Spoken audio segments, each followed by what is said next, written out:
Please don't topple over everything. That's, oh, cat, you're making the, oh, no, cat. Okay. Okay. Good job, kitten. He's a very, oh, there's the kitten. Say hello, Apollo. You're on camera. Wow. Oh, you knocked over Gretchen the witch. That's okay. I should have given you a spot. Yes, I should have. Hello, everyone, and happy Mother's Day. Apollo is here, and that's exciting. It's always exciting to have my cat around. He's a little bit lonely. He must be a little bit lonely today, because today was the first day that he was alone in the apartment for a few months.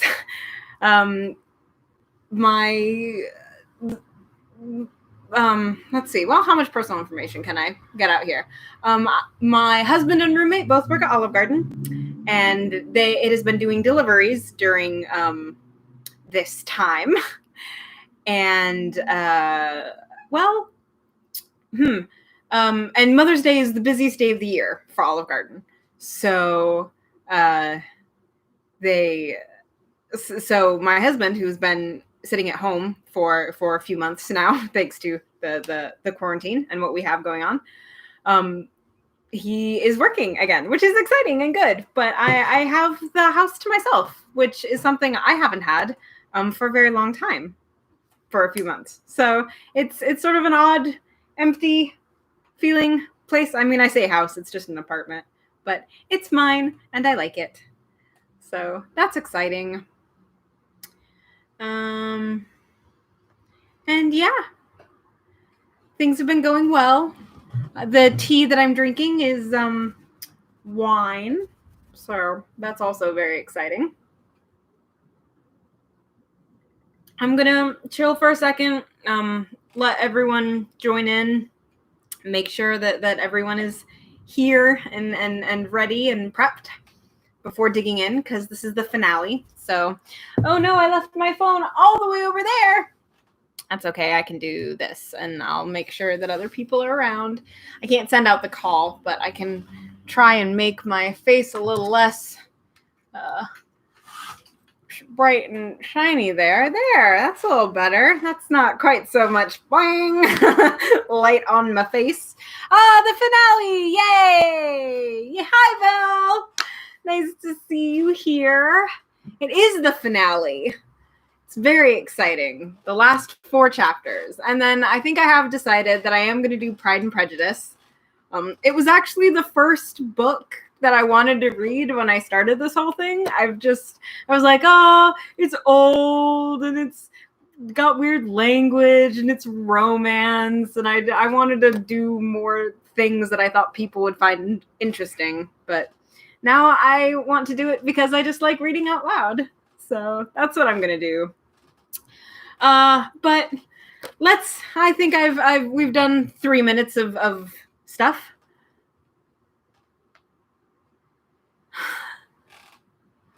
I'm glad you think so. I'm glad you think it's fun out loud. Because I'll be reading it out loud. My tea today is mulled wine. So I promise not to start slurring mid but a happy Mother's Day, everyone. And it is gray and rainy and about 40 degrees outside. And I know, Bill, you had snow a few days ago, so I shouldn't be complaining. But when we, to do a quick recap, when we last left Milo, he had just left Digitopolis and traveled away from the kingdom of wisdom into the realm of ignorance. Oh, I'm glad that the snow melted. That's absurd in May. Absolutely. So Milo is now in the realm of ignorance, and he met a dirty bird. What was the bird's name? I forget now. What was the bird's name? Oh, well, I probably should have looked that up beforehand, but he was a dirty bird. And he went to another place and he did some more stuff. How's that for a recap? He met some people and did some stuff. He ate some subtraction soup and some numbers. Milo must be very hungry by now. And the last character he met was a faceless gentleman who was very polite to them and asked Milo, Talk, and the Humbug to each do 3 separate tasks. He asked Milo to move a pile of sand from one place to another using only tweezers. And then he asked the Humbug to start to dig a hole in the wall using a needle. And then he asked Talk to transfer water from one well to another well, but all he had was a dropper to do it.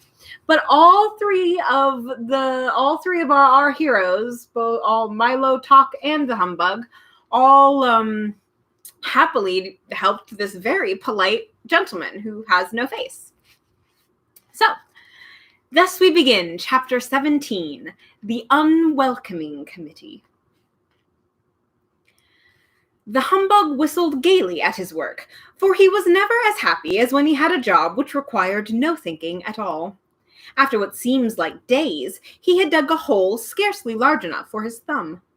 Talk shuffled steadily back and forth with the dropper in his teeth, but the full well was still almost as full as when he began, and Milo's new pile of sand was hardly a pile at all. "How very strange," said Milo, without stopping for a moment. "I've been working steadily this whole time, and I don't feel the slightest bit tired or hungry. I could go right on the same way forever." "Perhaps you will," the man agreed with a yawn. At least, it sounded like a yawn. "Well, I wish I knew how long it was going to take," Milo whispered as the dog went by again. "Why not use your magic staff and find out?" replied Talk, as clearly as anyone could with an eyedropper in his mouth. Remember, the math magician gave Milo a magic wand, which is nothing more than a pencil. Milo took the shiny pencil from his pocket and quickly calculated that, at the rate they were working, it would take each of them 837 years to finish. "Pardon me," he said, tugging at the man's sleeve and holding the sheet of figures up for him to see, "but it's going to take 837 years to do these jobs." "Is that so?" replied the man, without even turning around. "Well, you'd better get on with it then." "But it hardly seems worthwhile," said Milo softly. "Worthwhile?" the man roared indignantly. "All I meant was that perhaps it isn't too important," repeated Milo, trying not to be impolite. "Of course it's not important," he snarled angrily. "I wouldn't have asked you to do it if I thought it was important." And now, as he turned to face them, he didn't seem quite so pleasant. "Then why bother?" asked Talk, whose alarm suddenly began to ring. "Because, my young friends," he muttered sourly, "what could be more important than doing unimportant things? If you stop to do enough of them, you'll never get to where you're going." He punctuated his last remark with a villainous laugh. "Wah, ha, ha, ha." "Then you must," gasped Milo. "Quite correct," the man shrieked triumphantly. "I am the terrible Trivium, demon of petty tasks and worthless jobs, ogre of wasted effort, and monster of habit." The Humbug dropped his needle and stared in disbelief, while Milo and Talk began to back away slowly. "Don't try to leave," he ordered with a menacing sweep of his arm, "for there's so very much to do, and you still have over 800 years to go on the first job." "But why do only unimportant things?" asked Milo, who suddenly remembered how much time he spent each day doing them. "Think of all the trouble it saves," the man explained, and his face looked as if he'd be grinning an evil grin, if he could grin at all. "If you only do the easy and useless jobs, you'll never have to worry about the important ones, which are so difficult. You just won't have the time, for there's always something to do to keep you from what you really should be doing. And if it weren't for that dreadful magic staff, you'd never know how much time you were wasting." As he spoke, he tiptoed slowly toward them with his arms outstretched and continued to whisper in a soft, deceitful voice. Now, do come and stay with me. We'll have so much fun together. There are things to fill and things to empty, things to take away and things to bring back, things to pick up and things to put down. And besides all that, we have pencils to sharpen, holes to dig, nails to straighten, licks to stamp, and ever so much more. Oh, stamps to lick. Why, if you stay here, you'll never have to think again. And with a little practice, you can become a monster of habit too. They were all transfixed by the Trivium's soothing voice, but just as he was about to clutch them in his well-manicured fingers, a voice cried out, "Run! Run!" Milo, who thought it was Talk, turned suddenly and dashed up the trail. "Run! Run!" it shouted again, and this time Talk thought it was Milo and quickly followed. "Run! Run!" it urged once more, and now the humbug, not caring who said it, ran desperately after his two friends, with the terrible Trivium close behind. "This way! This way!" the voice called again. They turned in its direction and scrambled up the difficult, slippery rocks, sliding back at each step almost as far as they'd gone forward. With a great effort and many helping paws from Talk, they reached the top of the ridge at last, but only 2 steps ahead of the furious Trivium. Over here," advised the voice, and without a moment's hesitation, they started through a puddle of sticky ooze, which became ankle-deep, then knee-deep, then hip-deep, and finally they were struggling along through what felt very much like a waist-deep pool of peanut butter.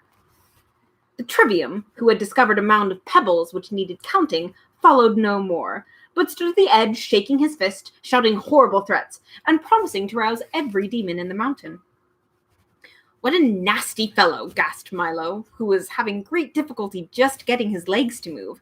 "I hope I never meet him again." "I believe he stopped chasing us," the bug said, looking back over his shoulder.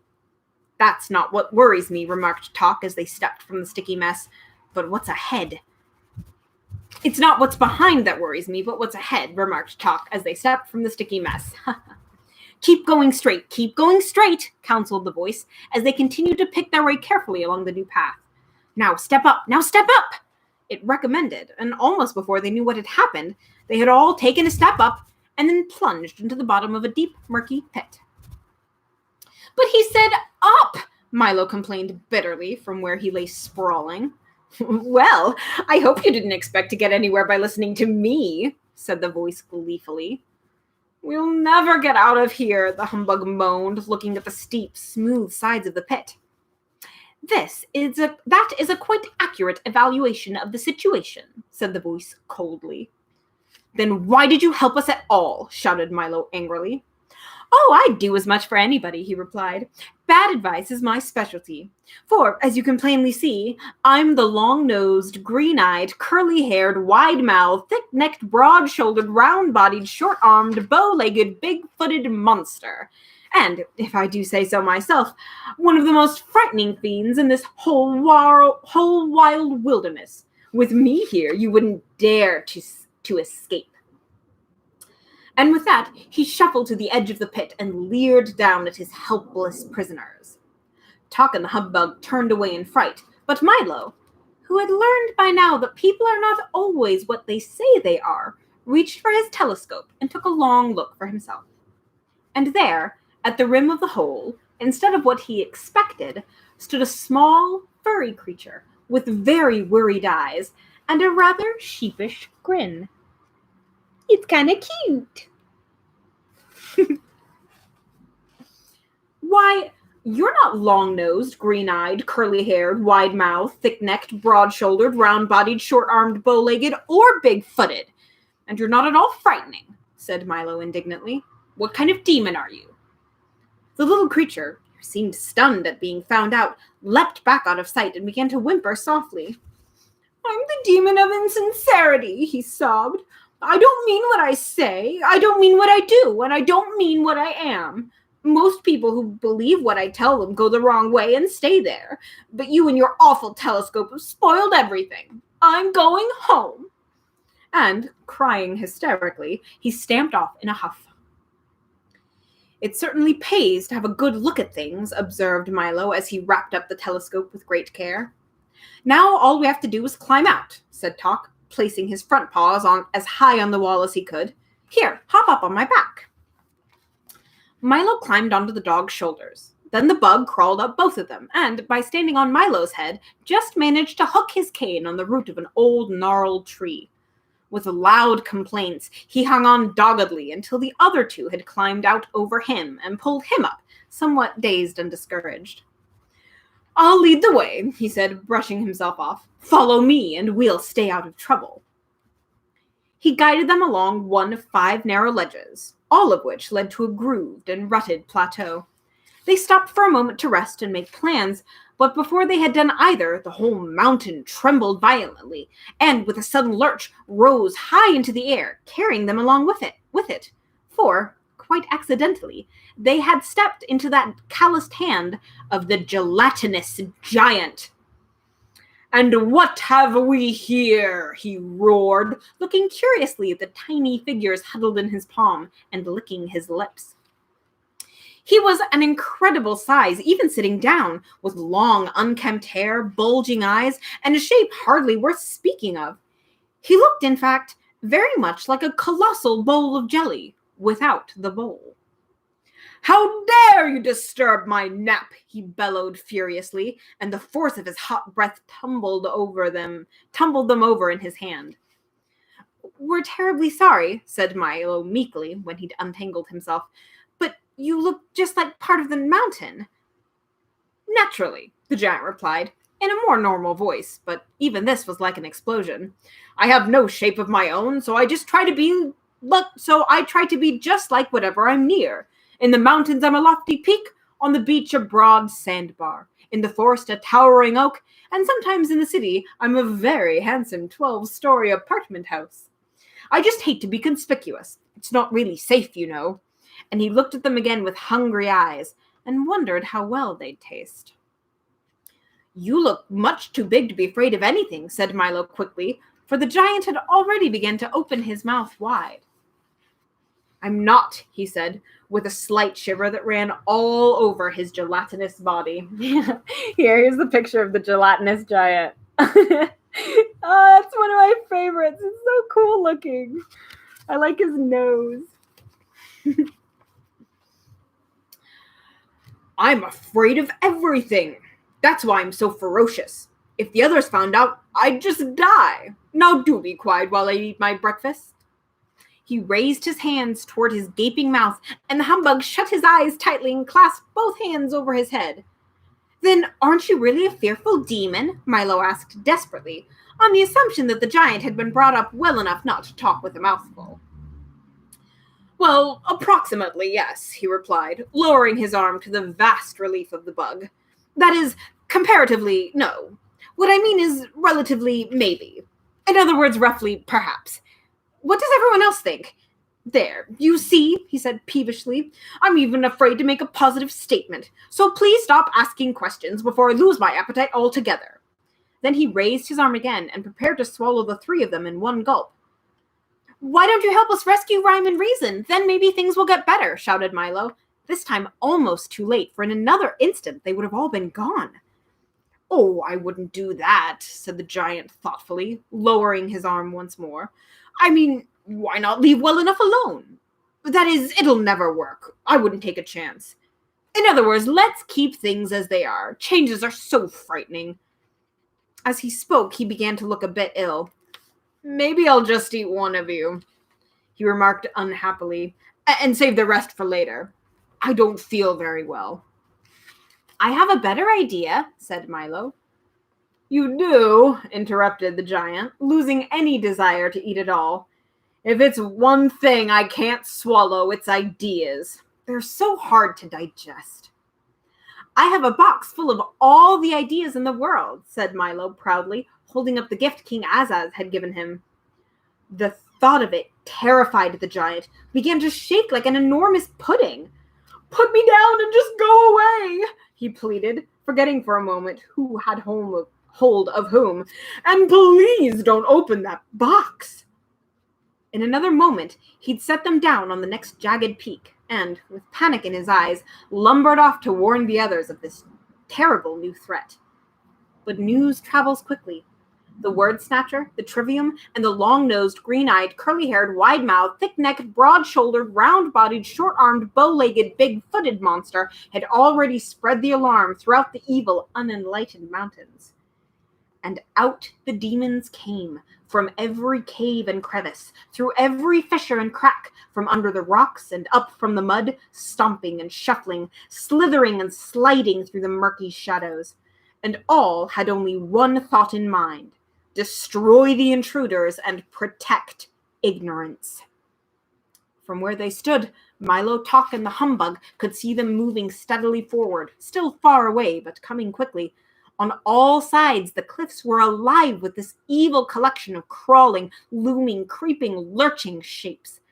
Some could be seen plainly, others were but dim silhouettes, and yet still more, only now beginning to stir from their foul places, would be along much sooner than they were wanted. "We'd better hurry," barked Talk, "or they're sure to catch us," and he started up the trail again. Milo took one deep breath and did the same, and the bug, now that he knew what lay behind, ran ahead with renewed enthusiasm. Uh-oh.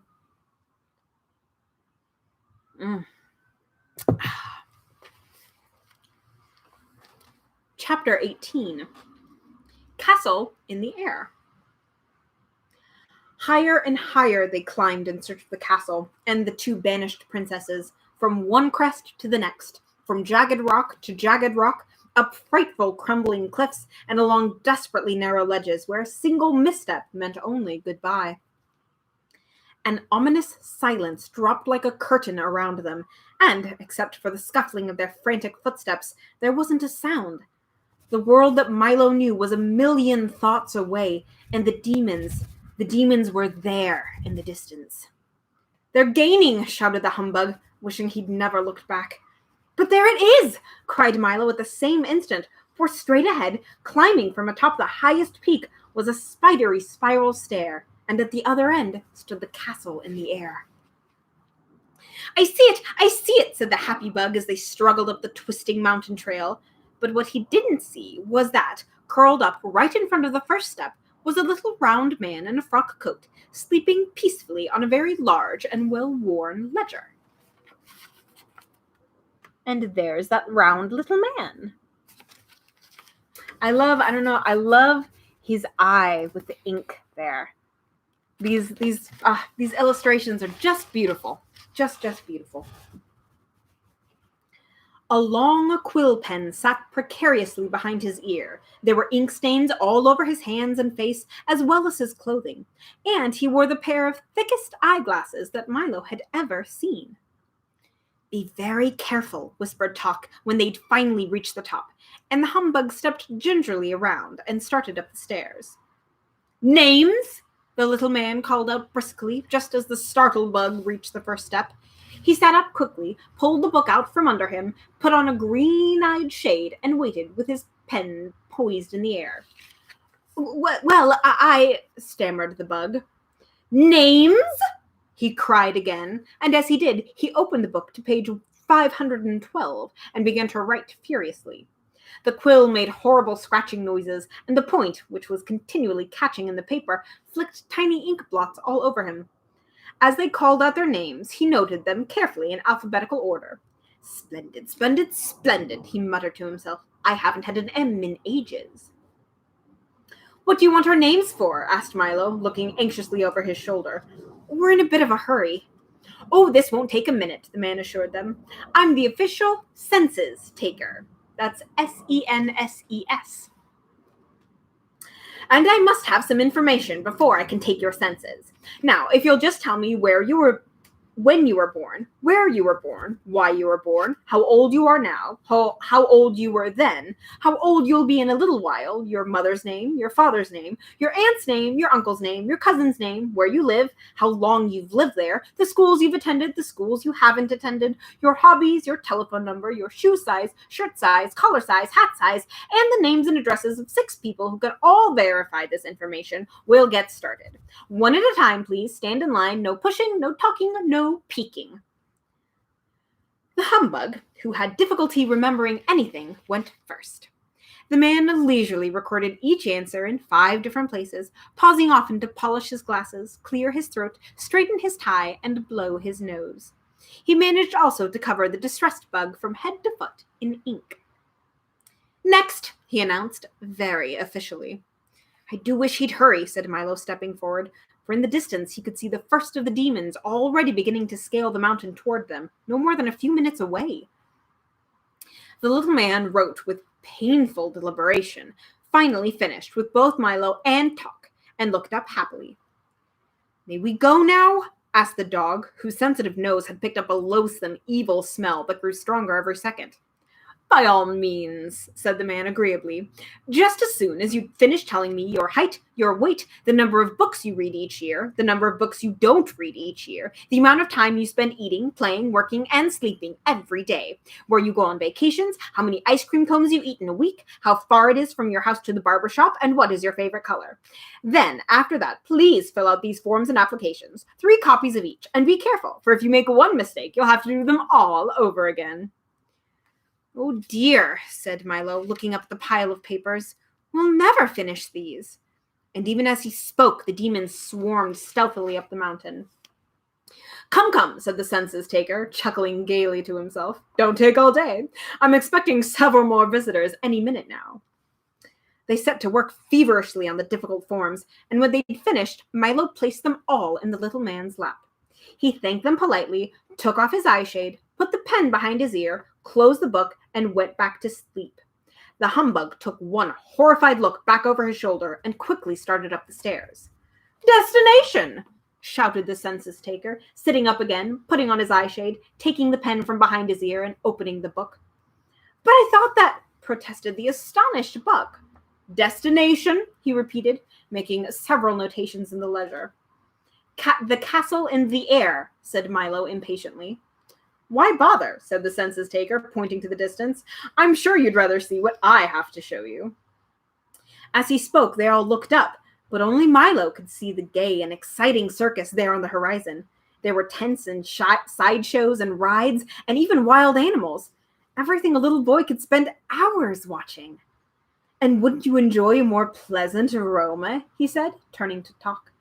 And almost immediately the dog smelled a wonderful smell that no one but he could smell. It was made up of all the marvelous things that had ever delighted his curious nose. "And there's something I know you'll enjoy hearing," he assured the humbug. The bug listened with rapt attention to something he alone could hear: the shouts and applause of an enormous crowd, all cheering for him. They each stood as if in a trance, looking, smelling, and listening to the very special things that the census-taker had provided for them, forgetting completely about where they were going and who, with evil intent, was coming up behind them. The census-taker sat back with a satisfied smile on his puffy little face as the demons came closer and closer until less than a minute separated them from their helpless victims. But Milo was too engrossed in the circus to notice, and Talk had closed his eyes, the better to smell, and the bug bowing and waving, stood with a look of sheer bliss on his face, interested only in the wild ovation. The little man had done his work well, and, except for some ominous crawling noises just below the crest of the mountain, everything was again silent.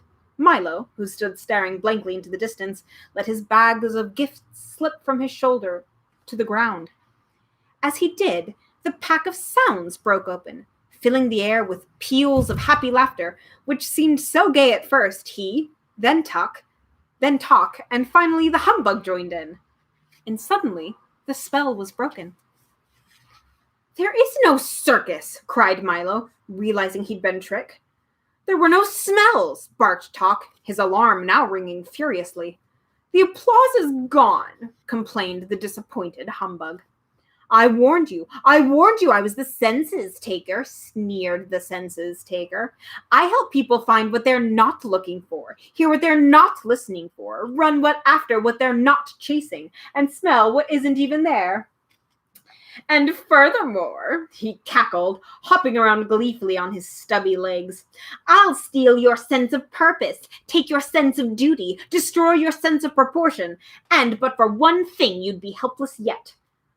"What's that?" asked Milo fearfully. As long as you have the sound of laughter, he groaned unhappily, I cannot take your sense of humor, and with it you've nothing to fear from me. But what about them? Cried the terrified bug, for at that very instant the other demons had reached the top at last and were leaping forward to seize them. They ran for the stairs, bowling over the disconsolate census taker, ledger, ink bottle, eye shade, and all as they went. The humbug dashed up first, then Talk, then lastly Milo, almost too late as a scaly arm brushed his shoe. The dangerous stairs danced dizzily in the wind, and the clumsy demons refused to follow, but they howled with rage and fury, swore bloody vengeance, and watched as many pairs of burning eyes as the three small shapes vanished slowly into the clouds. Don't look down, advised Milo, as the bug tottered upward on unsteady legs. Like a giant corkscrew, the stairway twisted through the darkness, steep and narrow, and with no rail to guide them. The wind howled cruelly in an effort to tear them loose, and the fog dragged clammy fingers down their backs. But up the giddy flight they went, each one helping the others, until at last the clouds parted, the darkness fell away, and the glow of golden sun rays warmed their arrival. The castle gates swung open smoothly. They entered the great hall on a rug as soft as a snowdrift, and they stood shyly, waiting.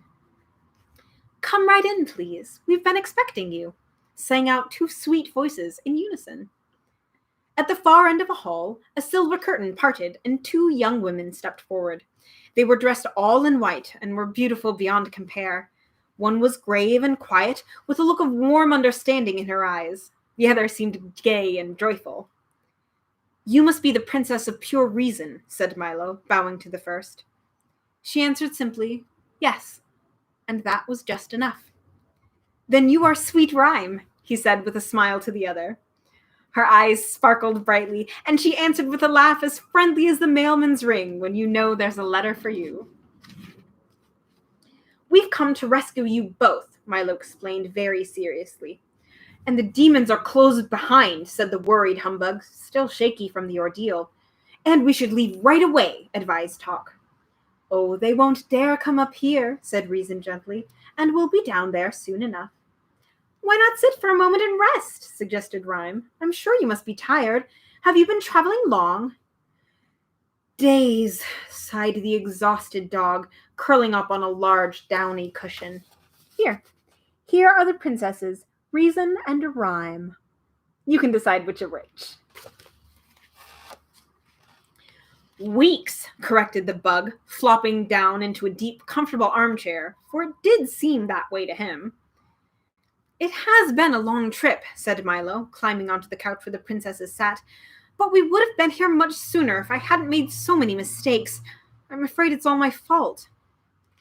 You must never feel bad about making mistakes, explained Reason quietly, as long as you take the trouble to learn from them. For you often learn more by being wrong for the right reasons than you do by being right for the wrong reasons. But there's so much to learn, he said with a thoughtful frown. Yes, that's true, admitted Rhyme, but it's just not learning things that's important. It's learning what to do with what you learn, and learning why you learn things at all that matters. That's just what I mean, explained Milo, as Talk and the exhausted bug drifted off quietly to sleep. Many of the things I'm supposed to know seem so useless that I can't see the purpose in learning at all. You may not see it now, said the Princess of Pure Reason, looking knowingly at Milo's puzzled face. But whatever we learn has a purpose, and whatever we do affects everything and everyone else, even in the tiniest way. Why, when a housefly flaps his wings, a breeze goes round the world. When a speck of dust falls to the ground, the entire planet weighs a little more, and when you stamp your foot, the earth moves slightly off its course. Whenever you laugh, gladness spreads like the ripples in a pond, and whenever you're sad, no one anywhere can really be happy. And it's much the same thing with knowledge, for whenever you learn something new, the whole world becomes that much richer. And remember also, added the Princess of Sweet Rhyme, that many places you would like to see are just off the map, and many things you want to know were just out of sight or a little beyond your reach. But someday you'll reach them all, for what you learn today, for no reason at all, will help you discover all the wonderful secrets of tomorrow. I think I understand, said Milo, still full of questions and thoughts. But which is the most important? At that moment, the conversation was interrupted by a far-off chopping noise. With each loud blow, the entire room and everything in it shook and rattled. Down below on the murky peak, the demons were busily cutting the stairway loose with axes and hammers and saws. Before long, the whole thing collapsed with a tremendous crash, and the startled humbug leaped to his feet just in time to see the castle drifting slowly off into space. "We're moving!" he shouted, which was a fact that had already become obvious to everyone. "I think we had better leave now," said Rhyme softly, and Reason agreed with a nod. "But how will we get down?" groaned the humbug, looking at the wreckage below. "There's no stairway, and we're sailing higher every minute." "Well, time flies, doesn't it?" asked Milo. "On many occasions," barked Talk, jumping eagerly to his feet. "I'll take everyone down." "Can you carry us all?" inquired the bug. "For a short distance," said the dog thoughtfully. "The princesses can ride on my back. Milo can catch hold of my tail, and you can hang on to his ankles." "But what of the castle in the air?" the bug objected, not very pleased with the arrangement. "Let it drift away," said Rhyme.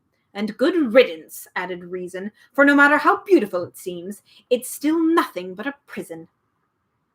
Talk then backed up 3 steps, and with a running start bounded through the window, with all his passengers, and began the long glide down.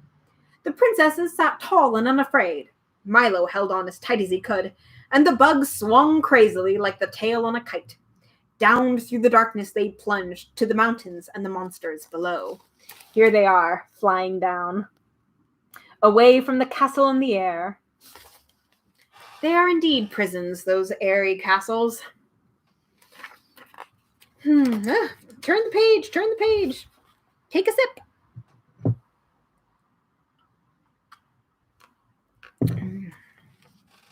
Chapter 19. The Return of Rhyme and Reason.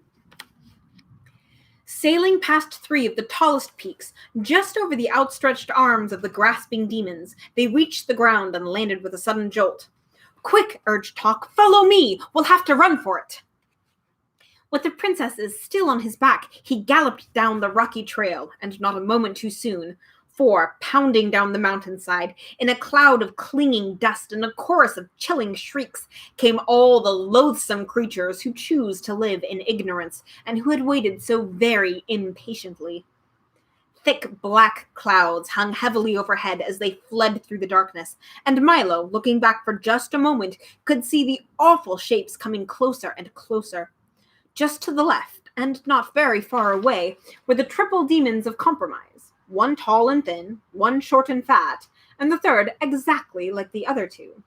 As always, they moved in ominous circles, for if one said here, the other said there, and the third agreed perfectly with both of them. And since they always settled their differences by doing what none of them really wanted, they rarely got anywhere at all, and neither did anyone they met. Verb agreement. Jumping clumsily from boulder to boulder and catching hold with his cruel, curving claws was the horrible hopping Hindsight, a most unpleasant fellow whose eyes were in the rear and whose rear was out in front. He invariably leaped before he looked and never cared where he was going as long as he knew why he shouldn't have gone to where he'd been. And, most terrifying of all, directly behind, inching along like giant soft-shelled snails and with blazing eyes and wet, anxious mouths, came the Gorgons of Hate and Malice, leaving a trail of slime behind them and moving much faster than you'd think. "Faster!" shouted Talk. "They're closing in!" Down from the heights they raced, the humbug with one hand on his hat and the other flailing desperately in the air, Milo running as he had never run before, and the demons just a little bit faster than that. Far off on the right, his heavy bulbous body lurching dangerously on the spindly legs which barely supported him, came the overbearing know-it-all, talking continuously. A dismal demon who was mostly mouth. He was ready at a moment's notice to offer misinformation on any subject. And while he often tumbled heavily, it was never he who hurt, but rather the unfortunate person on whom he fell. Lots of overbearing know-it-alls on the internet. Next to him, just a little behind, came the gross exaggeration, whose grotesque features and thoroughly unpleasant manners were hideous to see, and whose rows of wicked teeth made only to mingle the truth. They hunted together and were bad luck to anyone they caught. Gross exaggeration and overbearing know-it-alls. They definitely go together. Riding along the back of anyone who'd carry him was the threadbare excuse, a small, pathetic figure whose clothes were worn and tattered and who mumbled the same things again and again in a low but piercing voice. Well, I've been sick, but the page was torn out. I missed the bus, but no one else did it. Well, I've been sick. The page was torn out. I missed the bus, but no one else did it. He looked quite harmless and friendly, but once he grabbed on, he almost never let go. Closer and closer they came, bumping and jolting each other, clawing and snorting in their eager fury. Talk staggered along bravely with rhyme and reason. Milo's lungs now felt ready to burst as he stumbled down the trail, and the humbug was slowly falling behind. Gradually the path grew broader and more flat as it reached the bottom of the mountain and turned toward wisdom. Ahead lay light and safely, but perhaps just a bit too far away. And down came the demons from everywhere, frenzied creatures of darkness, lurching wildly towards their prey. Here's a double-page spread of the demons lurching wildly. Can you identify all those demons in there? I think the pictures do them great justice. Far off in the rear, the terrible Trivium and the wobbly gelatinous giant urged them on with glee. And pounding forward with a rush came the ugly Dilemma, snorting steam and looking intently for someone to catch on the ends of his long pointed horns, while his hoofs bit eagerly at the ground. The exhausted humbug swayed and tottered on his rubbery legs, a look of longing on his anguished face. "I don't think I can," he gasped, as a jagged slash of lightning ripped open the sky and thunder stole his words.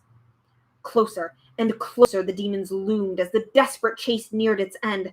Then, gathering themselves for one final leap, they prepared to engulf the first the bug, then the boy, and lastly the dog and his two passengers. They rose as one and suddenly stopped, as if frozen in mid-air, unable to move, staring ahead in terror.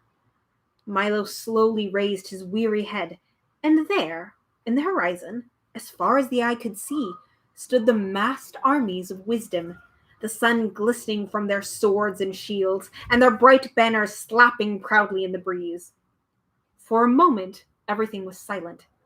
Then 1,000 trumpets sounded, then 1,000 more, and like an ocean wave, the long line of horsemen advanced, slowly at first, then faster and faster, until with a gallop and a shout, which was music to Milo's ears, they swept forward toward the horrified demons.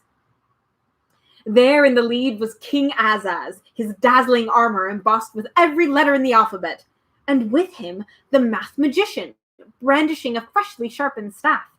From his tiny wagon, Dr. Discord hurled explosion after explosion, to the delight of the soundkeeper, while the busy din collected them almost at once. And, in honor of the occasion, Chroma the Great led his orchestra in a stirring display of patriotic colors. Everyone Milo had met during his journey had come to help him. The men of the marketplace, the miners of Digitopolis, and all the good people from the valley and the forest. The spelling bee buzzed excitedly overhead, shouting, "Charge! C-H-A-R-G-E, charge! C-H-A-R-G-E!" Canby, whom, as everyone knew, was as cowardly as can be, came all the way from Conclusions to show that he was also as brave. And even Officer Shrift, mounted proudly on a long, low dachshund, galloped grimly along. Cringing with fear, the monsters of ignorance turned in flight, and, with anguished cries too horrible to ever forget, returned to the damp, dark places from which they came. The humbugs sighed with relief, and Milo and the princesses prepared to greet the victorious army. "Well done," stated the Duke of Definition, dismounting and grasping Milo's hand warmly.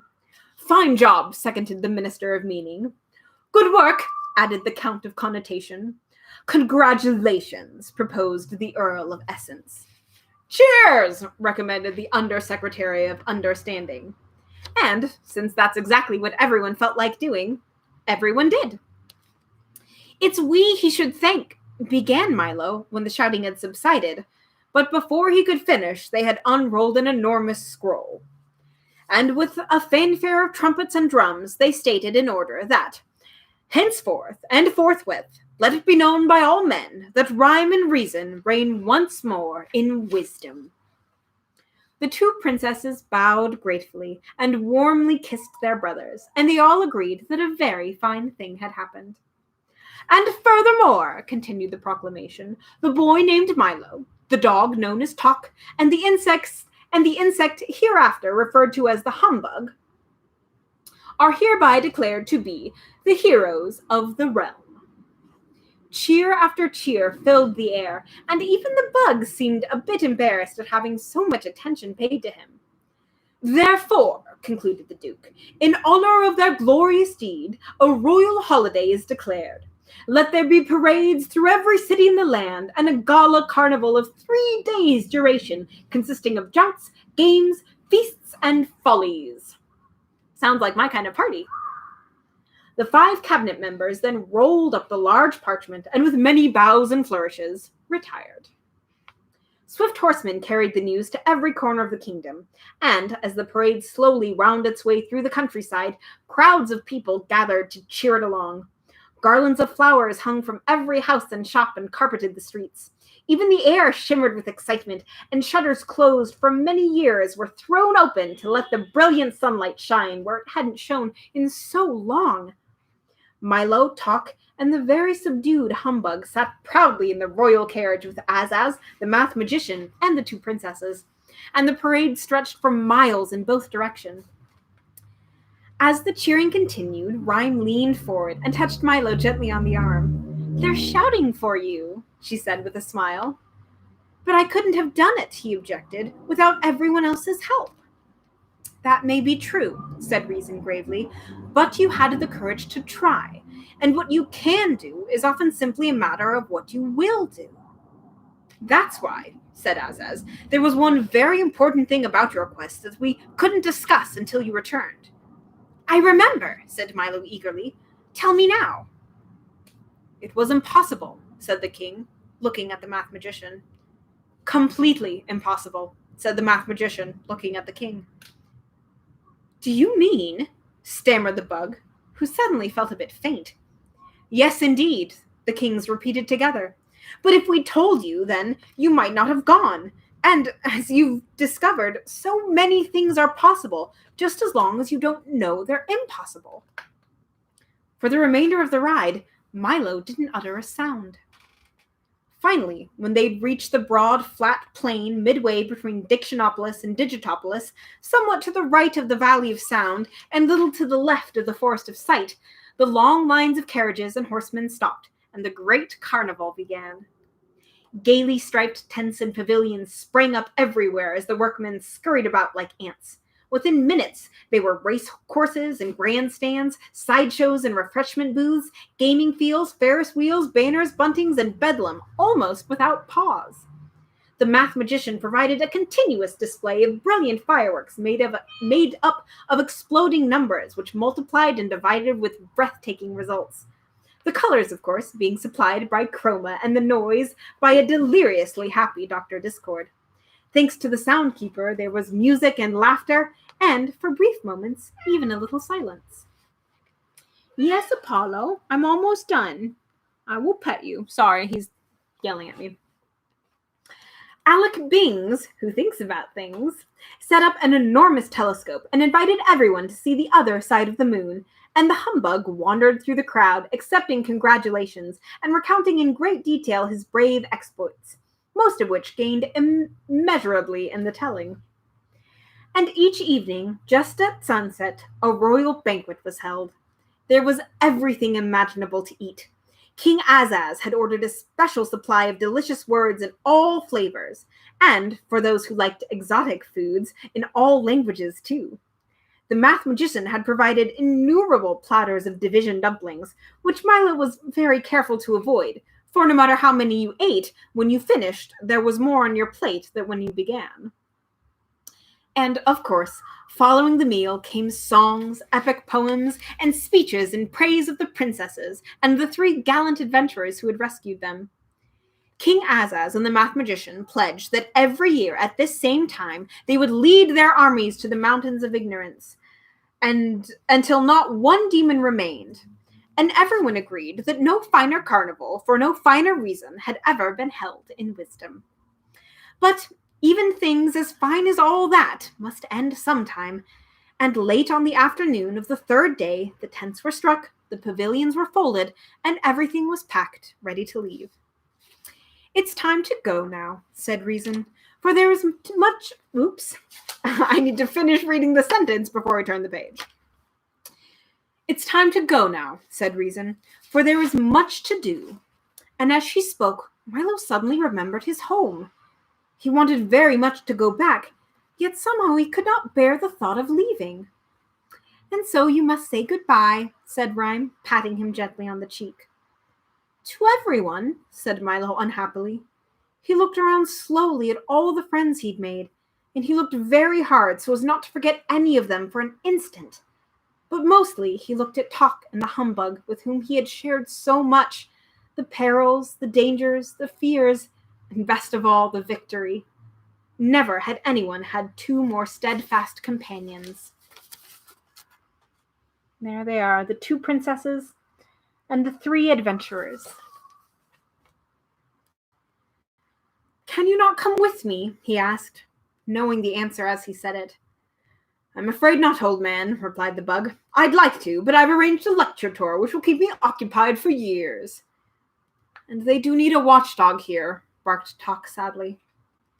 Milo embraced the bug, who, in his most typical fashion, was heard to mumble gruffly, "Bah!" but whose damp eyes told a different story. Then the boy threw his arm around Tok's neck and, for just a moment, held on very tightly. "Thank you for everything you've taught me," said Milo to everybody, as a tear rolled down his cheek.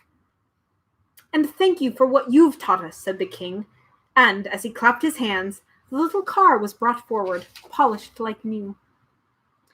Milo got in, and with one last look, started down the road, with everyone waving him on. "Goodbye," he shouted. "Goodbye! I'll be back." "Goodbye," shouted Azaz. "Always remember the importance of words." "And numbers," added the math magician forcefully. "Surely you don't think numbers are as important as words," he heard Azaz shout from the distance. "Is that so?" replied the math magician, a little more faintly. "Why, if—" "Oh dear," thought Milo. "I do hope they don't start it all again." And in a moment they had faded from sight as the road dipped, turned, and headed for home. Chapter 20. The final chapter. Goodbye and hello. As the pleasant countryside flashed by and the wind whistled a tune on the windshield, it suddenly occurred to Milo that he must have been gone for several weeks. "I do hope no one's been worried," he thought, urging the car on faster. "I've never been away this long before." The late afternoon sun had turned from a vivid yellow to a warm, lazy orange, and it seemed almost as tired as he was.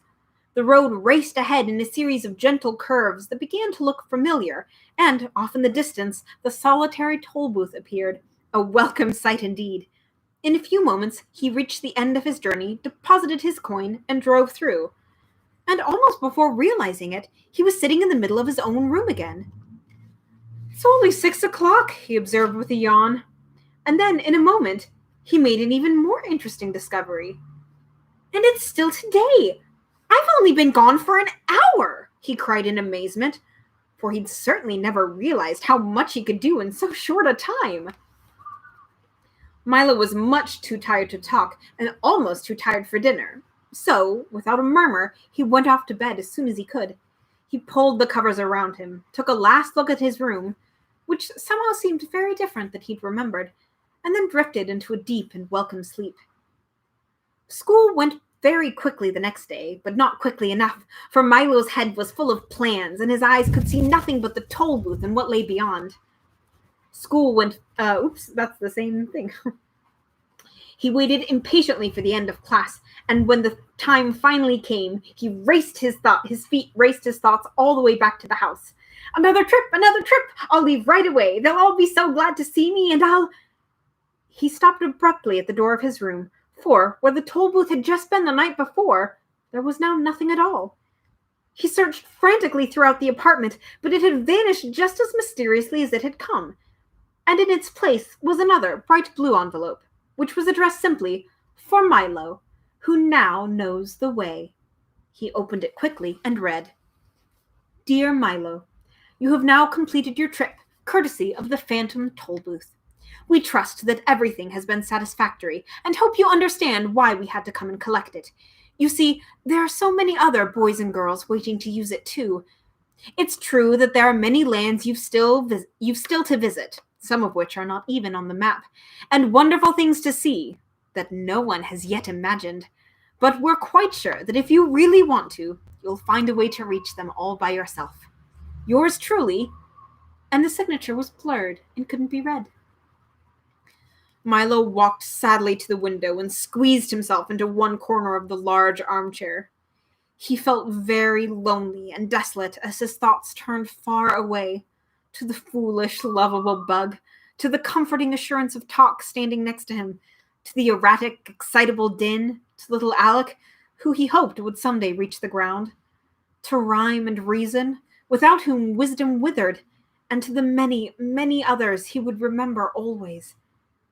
And yet, even as he thought of all these things, he noticed somehow that the sky was a lovely shade of blue, and that one cloud had the shape of a sailing ship. The tips of the trees held pale young buds, and the leaves were a rich, deep green. Outside the window, there was so much to see and hear and touch, walks to take, hills to climb, caterpillars to watch as they strolled through the garden. There were voices to hear and conversations to listen to and wonder, and the special smell of each day. And in the very room in which he sat, there were books that could take you anywhere, things to invent and make and build and break, and all the puzzle and excitement of everything he didn't know, music to play, songs to sing, worlds to imagine, and then someday make real. His thoughts darted eagerly about as everything looked new and worth trying. "I would like to make another trip," he said, jumping to his feet, "but I really don't know when I'll have the time. There's just so much to do right here." The end.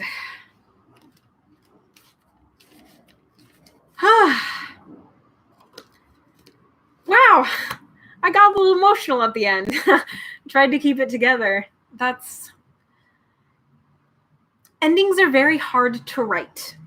And an ending that can blend both the sadness of an ending and the hope of a beginning that's a very well-written book. And I just love this book. It's beautiful, and it shaped me. I read it when I was 12 years old, and it shaped my approach in a very deep way. I loved the whimsy of it all. So, thank you for joining me through all of the crazy as I tried to get my computer fixed. And I finally did, and now it's working better than ever, so that's exciting. And if you would like to listen to me read Pride and Prejudice out loud, come and join me next Tuesday. And if you're on Facebook, My good friend Bill also does quarantine reads, so you can check that out too if you have the will. Until then, stay safe, be warm, happy Mother's Day, and I hope you find a beautiful place to go to today, even if it's no farther than your own home. I love you all. Oh, I'm sorry, Bill, I didn't realize you'd stopped. Oh no, I'm a bad person. Well, I still love you all. Oh, you are most welcome. This is a lot of fun.